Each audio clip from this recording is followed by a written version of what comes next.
ஏழாவது hockey India league போட்டி சென்னை எழும்பூரில் உள்ள மேயர் ராதாகிருஷ்ணன் ஸ்டேடியத்தில் நடைபெற்று வருகிறது. 10வது மற்றும் கடைசி லீக் ஆட்டத்தில் அக்கார்டு தமிழ்நாடு டிராகன்ஸ் மற்றும் எஸ்டி பைப்பர்ஸ் அணிகள் மோதின. ஆட்டத்தின் 9வது நிமிடத்தில் தமிழ்நாடு டிராகன்ஸ் முதல் கோலை அடித்தது. பெனால்டி கார்னர் வாய்ப்பில் கேப்டன் அமித் ரோகிஸ்தாஸ் கோலை பதிவு செய்தார். போட்டி 4-4 என்ற கணக்கில் சமநிலையில் முடிந்தது. இதனால் பெனால்டி ஷூட் அவுட் கடைபிடிக்கப்பட்டது.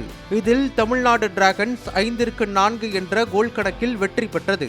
அந்த அணி ஆட்ரிக் வெற்றியை பதிவு செய்தது.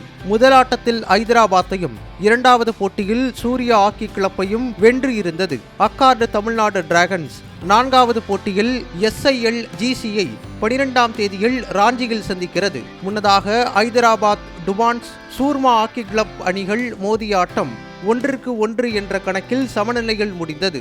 இதனைத் தொடர்ந்து நடைபெற்ற பெனால்டி ஷூட் அவுட்டில் 3-1 என்ற கணக்கில் சூர்மா கிளப் வெற்றி பெற்றது. இத்துடன் சென்னையில் போட்டிகள் முடிவடைந்தன.